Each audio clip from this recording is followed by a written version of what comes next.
Cruz Azul e Flamengo disputaram o Derby das Américas. Disputa essa que vale pelas quartas de final, vamos colocar assim, da Copa Intercontinental, o antigo Mundial Interclubes, que eu ainda falo como Mundial Interclubes. O jogo foi às 2 da tarde, infelizmente eu não tive como gravar mais cedo, tô gravando já na madrugada de quarta para quinta. E o Flamengo foi campeão desse derby, ganhou por 2-1, venceu o Cruz Azul e avança na Copa Intercontinental para enfrentar o Pirâmides. Um jogo onde o Flamengo teve um primeiro tempo mais ou menos e um segundo tempo bastante dominante. E eu quero explicar pra você tudo o que aconteceu nesse jogo, de forma limpa, imparcial, tática e técnica, pra você entender o que levou o Flamengo a essa vitória e o que ele pode tirar desse jogo, até pra continuidade também da Copa Intercontinental. Então fica comigo até o final, compreenda o que aconteceu dentro desse jogo, eu vou falar detalhadamente o que rolou taticamente, tecnicamente, pra você, torcedor do Flamengo, e torcedores de outros clubes também. Afinal, o Flamengo na Copa Intercontinental representa o nosso país, representa o Brasil. Tudo isso depois da vinheta.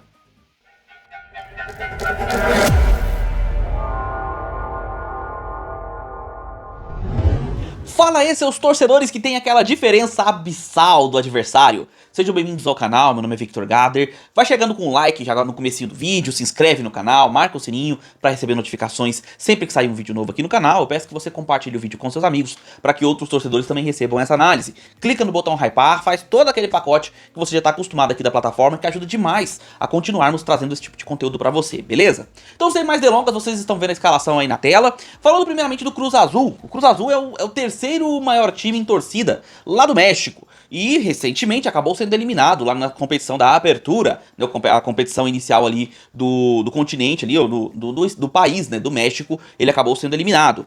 E é um time com grande investimento financeiro, é um investimento alto, jogadores caros. Eu vou listar aqui pra vocês, por exemplo, passando aqui a escalação deles pra vocês verem.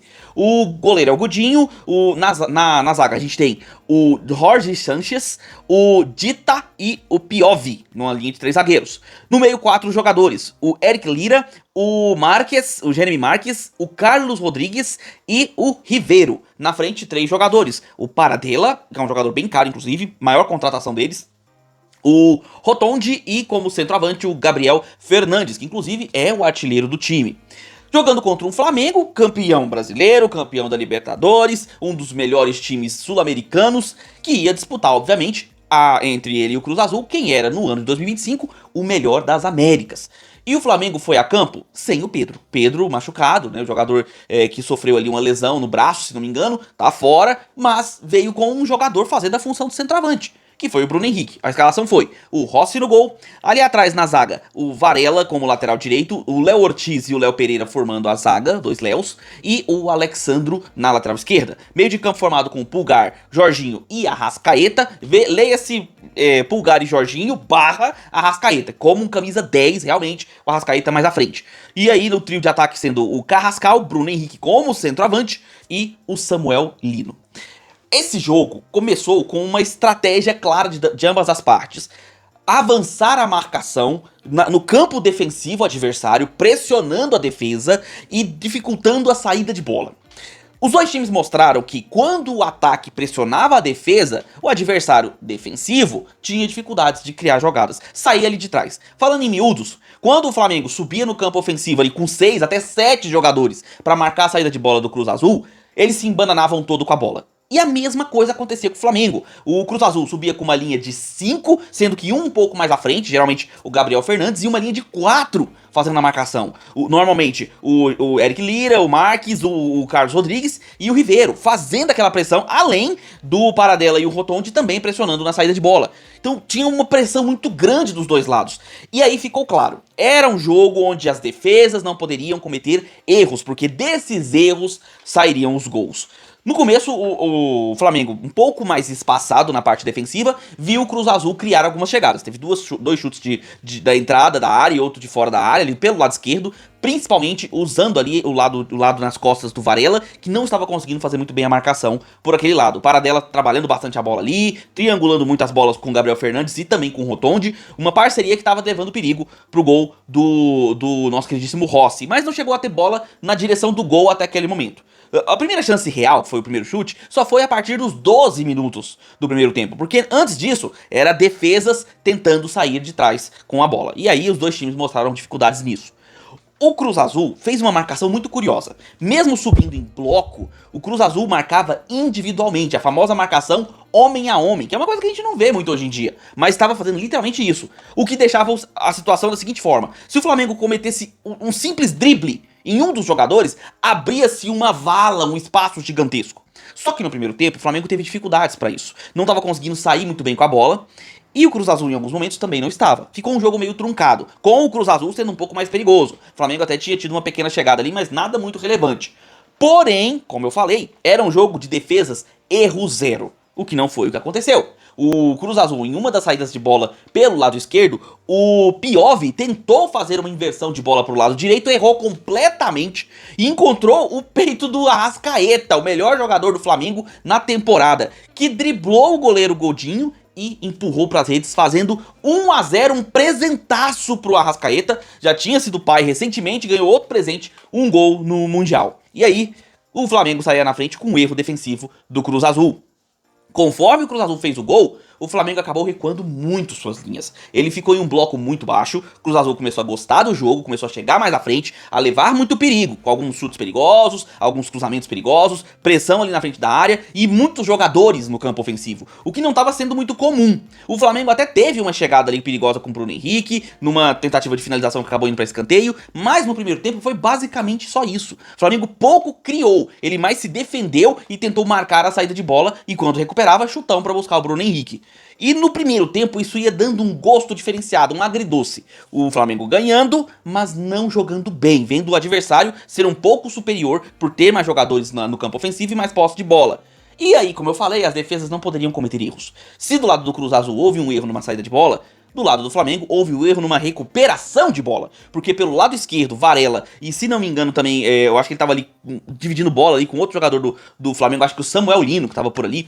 Os dois recuperaram a bola, em vez de isolar, tentaram sair jogando. A bola acabou voltando para os pés do Cruz Azul, que numa dividida dentro da área, a bola subiu e num chute belíssimo, o Jorge Sanches finalizou com a perna direita, uma bola curva dificílima que não teve chances pro Rossi. 1-1 num golaço do Cruz Azul no finalzinho do primeiro tempo. Um castigo para um time que realmente já estava sofrendo ali na defesa, estava levando uma certa pressão do Cruz Azul, nada muito efusivo, mas o Cruz Azul era melhor no primeiro tempo e levava o empate para o intervalo. Viemos para o segundo tempo e aí o Felipe Luiz mostrou por que o Felipe Luiz é tão bom como técnico do Flamengo. As mudanças que ele fez no time do Flamengo acabaram com qualquer preocupação defensiva. Tudo bem, no começo do jogo, o Cruz Azul voltou mais ou menos no mesmo pique que ele terminou o primeiro tempo. Voltou criando algumas chances perigosas. Lembrando que no primeiro tempo o Cruz Azul teve um gol anulado corretamente impedido. E no segundo tempo ele voltou tentando fazer esse gol da virada. Mas isso durou por volta de 8 a 10 minutos. Depois disso, eu acredito, e aí é uma opinião particular, que o cansaço cobrou seu preço. Cruz Azul, ele vinha de um jogo recente, tinha chegado a 48 horas lá no Catar para fazer a partida contra o Flamengo, e aí no segundo tempo você viu que houve uma queda de rendimento muito forte. Eles perderam aquela capacidade de morder, de apertar a marcação, e as mudanças do Felipe Luiz se aproveitaram muito disso. O Plata, que entrou no lugar do Samuel Lino, fez muita diferença, porque ele tirou a sobrecarga que estava toda em cima do Arrascaeta na parte da criação, e levou perigo com chute de fora da área, com cruzamentos, participações pelo lado direito. O jogo ficou mais dinâmico e o Flamengo ficou mais perigoso. Tudo bem que o Cruz Azul até fazia uma boa marcação, evitava chutes de fora da área, evitava cruzamentos perigosos, mas o Flamengo não sofria mais defensivamente. Depois dos primeiros 10 minutos do segundo tempo, foi domínio do time rubro-negro. E conforme o jogo foi se desenrolando e as substituições foram saindo, principalmente ali a gente teve a entrada mais no final do jogo, né? Teve a entrada do Luiz Araújo no lugar do Arrascaeta, mas antes disso tivemos a entrada do Saúl no lugar do Eric Pulgar. O Everton Cebolinha entrou também no segundo tempo, que foi ótimo, porque deu vazão em jogadas individuais do lado esquerdo, e em uma dessas jogadas que o Flamengo estava pelo lado esquerdo, um passe preciso, excelente. Se não me engano, esse passe foi até do Jorginho, posso estar enganado, e o passe encontrou o Arrascaeta entrando em profundidade para fazer um passe pro meio. O passe foi interceptado, mas na sequência ele falou assim: não, deixa que eu resolvo. Meteu uma cavadinha, a bola ainda foi tirada pela zaga praticamente na linha, mas na linha Não foi, porque a partir do momento que a bola passou da linha do gol, o relógio do juiz acusou e o Arrascaeta fazia o seu segundo gol na partida, 2-1 para o Flamengo, um belíssimo gol, diga-se de passagem, uma cavadinha bonita ali pra dentro do gol.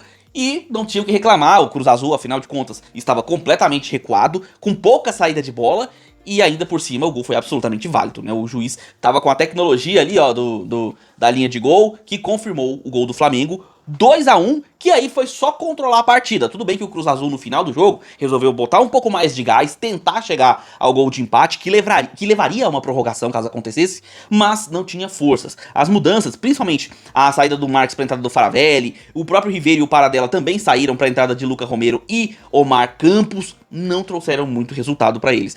O desgaste físico mais o baque do segundo gol dificultou muito pro Cruz Azul, que até tentou no finalzinho do jogo, mas não teve forças para conseguir chegar ao seu gol de empate. E com a vitória, o Flamengo se sagra campeão do Derby das Américas, mais um título para 2025 pro rubro-negro, e aí com esse título ele vai se credenciando para jogar o próximo jogo, no qual ele enfrenta o Pirâmides do Egito, para disputar a semifinal e decidir quem é que chega para enfrentar o PSG. Nesse jogo ficou claro, o Flamengo chega na reta final da temporada desgastado, buscando se poupar o máximo durante a partida para não haver um desgaste físico exagerado, mas quando ele acelera, quando ele bota quente ali, principalmente com o De La Cruz, o Plata e o Arrascaeta, cara, o time é muito agressivo. O Flamengo chega com perigo, o Flamengo pressiona, dificulta o adversário e marca na saída de bola, e quando ele faz isso, o adversário geralmente tem dificuldades. Foi o que se viu nos dois tempos. No primeiro tempo, o Cruz Azul acabou errando e o Flamengo também. E no segundo tempo, o Cruz Azul praticamente não viu a cor da bola. O Flamengo foi melhor, conseguiu controlar o jogo e venceu merecidamente.